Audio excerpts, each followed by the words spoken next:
This is Jeremy Vine from BBC Radio 2 and you're listening to Radio JCOM in Leeds. This is your Leeds Jewish station, Radio JCOM.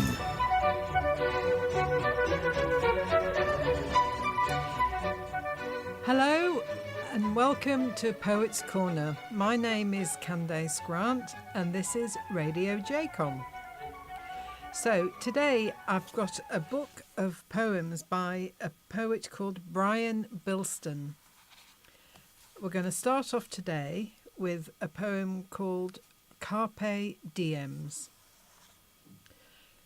Doc Martin boots, you take me back to my roots, when you were in cahoots with both of my foots. You have style, you have soul, air cushion to make you hover, with optional steel toe caps in case there's a bit of bother.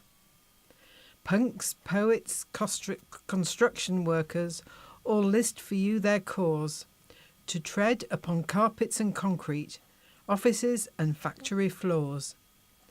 Dependable, manufactured, durable, memorable, doubtily multi-purposeful, diametrical moccasins, carpe diems, the ultimate in utilitarianism. To persuade me of otherwise would be an act of futilitarianism. Okay, second poem here is entitled University Challenged. The Navier-Stokes equation governs the behaviour of what form of matter.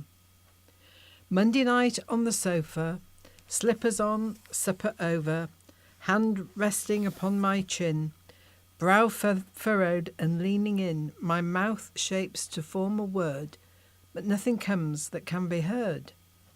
Which two heteronyms are words used to describe workers who have joined together for self-protection and a chemical compound that has not disassociated electrically? What is a heteronym? The opposite of a homophone. I'm sure this is the kind of thing I must have known once, though, before my brain began to fur and slow. On the TV, it seems they all moved on several minutes ago. Alamogordo, the site of the detonation of the first atomic bomb in 1945, is situated in which US state? I've been thinking about Henderson's tie, considering the sequence of the stripes and wondering why anyone should choose to go on television dressed as their father. Perhaps Henderson would rather it were 1973. The tweed jacket with the elbow patches and the glare of the studio lights off his horn-rimmed glasses. The rule of reaction called double displacement or ionic association is also known by what word term? I spend some time wondering if Dugdale has ever slept with Pratley or whether she's put off by his acne and that funny little fist pump he does every time he gets a question right. I've just noticed Davis. He hasn't said a word all night. In cytogenetics, what term describes the entire chromosomal complement of a cell which may be observed during mitotic metaphase? More minutes pass. I only watch Davis now. I long for the light of his buzzer, but it's never him, it's always another. I sense his awkwardness growing inside like a cancer.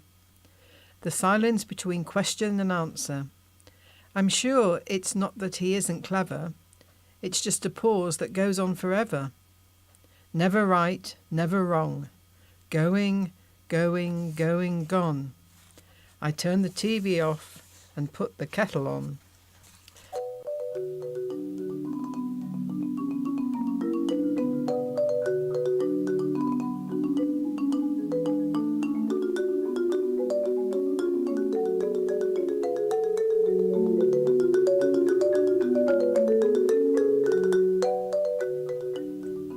Now this poem is entitled A Surprise Ending. They say we all have a book in us, but only a few have two, like Howard, who devoured the selected plays of Noel Coward, But then, to his surprise, before his eyes, he saw his abdomen distend, and it came out Howard's End. The day that Twitter went down. That day I got things done. I went for a long run, played ping pong, wrote a song, it got to number 1. That day I did a lot. I tied a Windsor knot, helped the poor, stopped a war, read all of Walter Scott. Oh, what a day to seize! I learnt some Cantonese, led a coup, climbed K2, cured a tropical disease. That day I met deadlines, got crowned King of Liechtenstein, stroked a toucan, found Lord Lucan, then Twitter went back online. Phew, thank goodness. No, you cannot borrow my phone charger. Help yourself to whatever you like from my larder, my Stilton, my Cherry or my Port. If you'd rather, but no, you cannot borrow my phone charger. If you want, I will read you an ancient Norse saga, or dance naked in public to Radio Gaga. But no, you cannot borrow my mobile phone charger. Make me learn all speeches of President Carter, or force feed me quinoa until I grow larger. But no, you cannot borrow my phone charger. You can beg all you want, but I'm not going to barter, because no, you cannot borrow my mobile phone charger.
Someone took you out of my arms.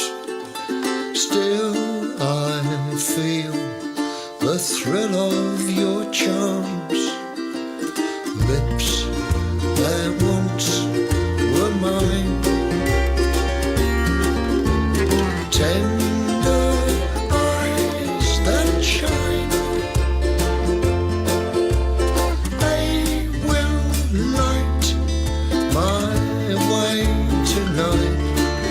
I'll see you in my dreams.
And that was the wonderful Joe Brown and I'll See You in My Dreams.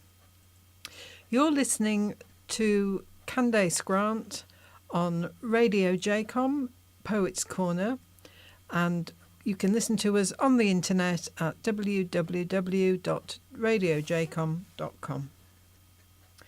Now then, another poem now by Brian Bilston. Read My Lips. I don't need a lover who's a looker, just someone who knows the shortlist for this year's Booker. Someone who holds a view on Ian McEwan, or is satanically well versed in Salman Rushdie, who might find it cushy to share pillow talk about A.S. Byatt. Yes, that would be a riot. I could never judge a lover by her cover, and let myself be swayed by makeup or a fancy hairdo, not if she were intimate with À la recherche du temps perdu. To be clear, I'm not talking 50 shades of grey here, but someone who knows their way around the complete works of Shakespeare. I would rip out my heart and write her name upon it, if she might recite me his 18th sonnet. So don't give me eyes to get lost in. I'd like a lover of Jane Austen or an admirer of Joyce. She could have the voice of Donald Duck for all I care, if she were prepared to share her rare edition of Vanity Fair. Because something I've learnt as I've got older is that literature lights up love and makes it smoulder, and that beauty is in the eye of the book holder. The heebie-jeebies.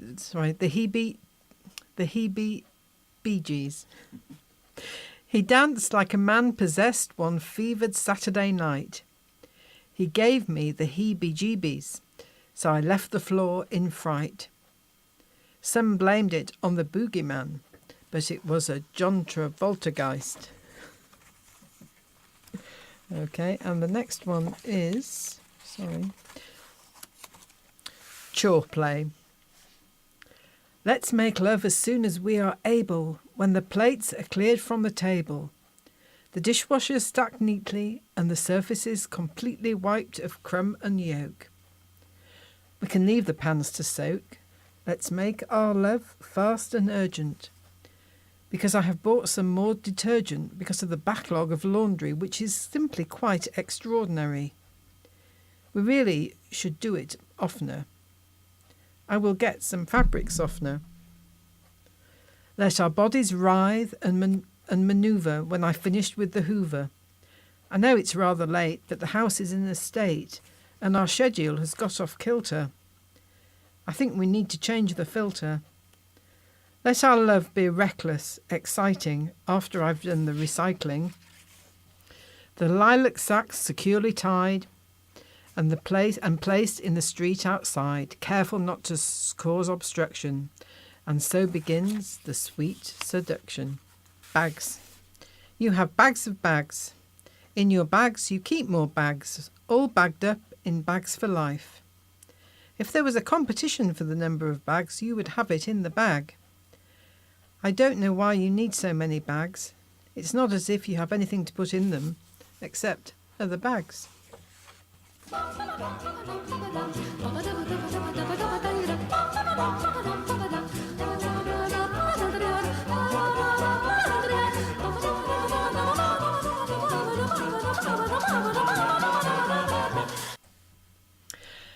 The interview.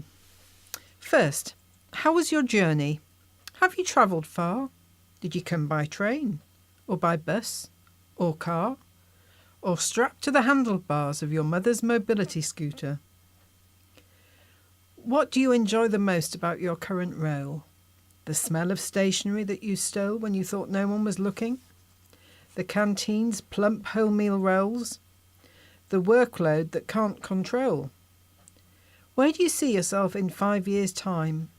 In a mirror? A muddy puddle? Or a chance reflection in a shop window as you busk for pennies while pedestrians bustle past, eyes averted? And in 20 years or 30, alone, bitter, betrayed? What's the first record you ever played? Do you ever wear pomade? Have you ever felt truly afraid? What makes you think you are qualified for this position? The showy moss bros suit? The cheap aftershave that smells like brute? Tell me, if you were to divide 64 by the square root of the capital of Ecuador, what year was the Franco-Russian War? What are your main weaknesses? Women, whiskey, Wednesdays. How does this job fit into the grand sweep of human history? And have you ever wondered who you really are? How was your journey? Have you travelled far? Malcolm. Malcolm was a maverick. He would always have a trick or two up his sleeve, should he ever meet the nouseless and naive. He'd bob and weave, and stitch them up a treat. Malcolm was a chancer, a dancer, a Bengal lancer, a ducker, a diver, a scamp and a skiver, who'd steal the robes off the back of Lady Godiva if you gave him a fiver. Oh, Malcolm.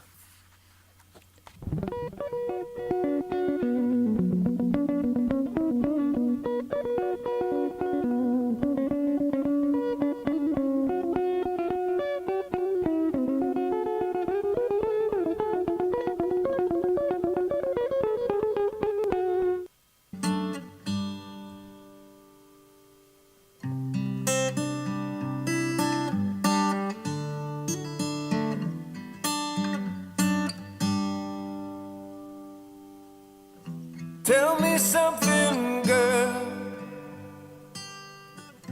Are you happy in this modern world? Or do you need more? Is there something else you're searching for? I'm falling. In all the good times I find myself longing for change, and in the bad times I fear myself.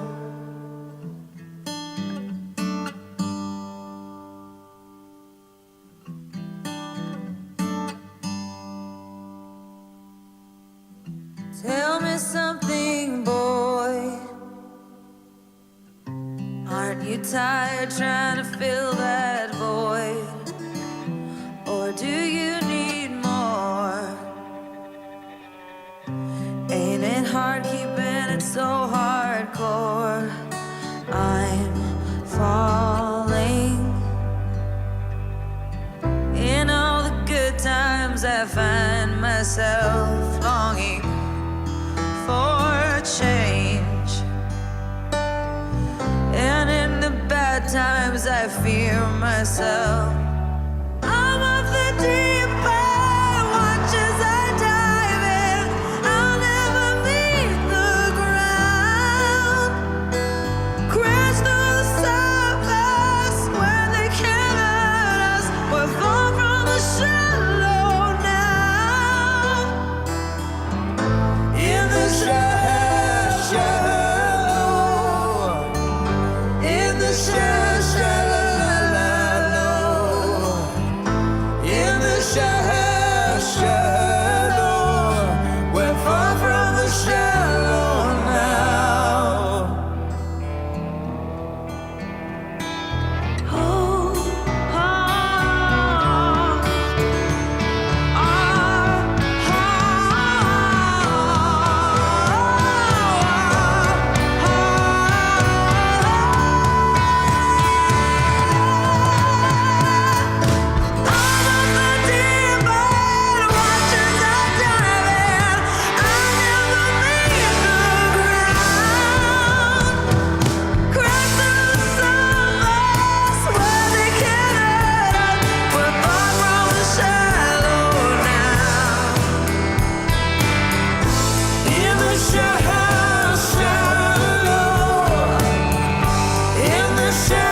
That was Shallow by Lady Gaga and Bradley Cooper from the fabulous film A Star Is Born.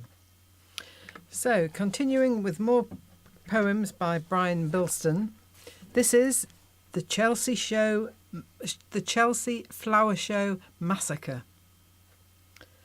There was death amongst the daffs the day Fleur took her secateurs and rang amok through the flock of the haughty culturalists in the Chelsea gardens, without so much as a beg your pardon.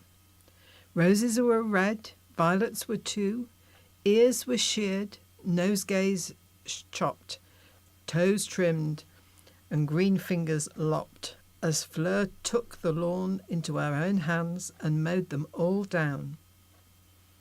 Even the failure of Lady Prue's azalea bed became overshadowed by the trail of dead herbaceous borders filled up with her slaughters.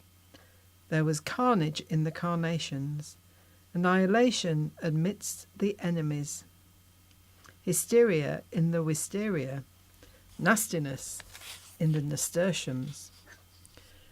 No one could remember a flower show bloodier. If only it had been nipped in the budlier. Next one is Why I Have Never Read War and Peace, 10 Excuses. I've always meant to read it. I really like the sound of it. I had set aside the 90s but never quite got round to it. I won't read the first half because I'm a pacifist. I hope one day it'll get abridged, but without all the nasty bits. The print's too small to read. It makes my interest dwindle. I tried to read the e-book, but it was too big for my Kindle. I'm afraid it's not for me. I loved Tolstoy, 1, 2 and 3, but I won't read this because there's no Woody or Buzz. I think I've left it on the bus, or perhaps my dog ate it, although it may be the cat. She thinks Tolstoy's overrated. I've been stuck on the first line since 1999. One day I'm sure I'll read it. That's always been the plan. But my concentration wavers, and I have a short attention. Spanish omelette. Fabulous. I find it too weighty. I feel like I'm 80. It's not so much the length. I just don't have the strength to read more than a page in a sitting. Some say it's unputdownable, but unpickable is more fitting. I would like to read it. I really have the itch, but the characters' names all sound the same, and I won't know which is which. I fully intend to start it soon. It's just a matter of when. For the last 10 years, I've been reading about it. The jacket, the blurb, the ISBN. So it's time to close the show now. I hope you've enjoyed listening to these Brian Bilston poems. A humongous thank you to Noel Sumroy, my producer, and I hope to speak to you again fairly soon. Thank you and goodbye. Words are absurd. Words can stick in your throat, particularly the ones that get in edgeways. Words can teeter on tenterhooks on the tip of your tongue until someone comes to take them right out of your mouth. Sometimes you can even have a word in your ear. If it was a long word like onomatopoeia, you might struggle to hear. Words can be slurred, words can be blurred, words can be misheard and listeners deterred. Words can fail you utterly. And then finally here, last poem from Brian Bilston, You Took the Last Bus Home. You took the last bus home. Don't know how you got it through the door. You're always doing amazing stuff, like the time you caught the train.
searching for a heart of gold.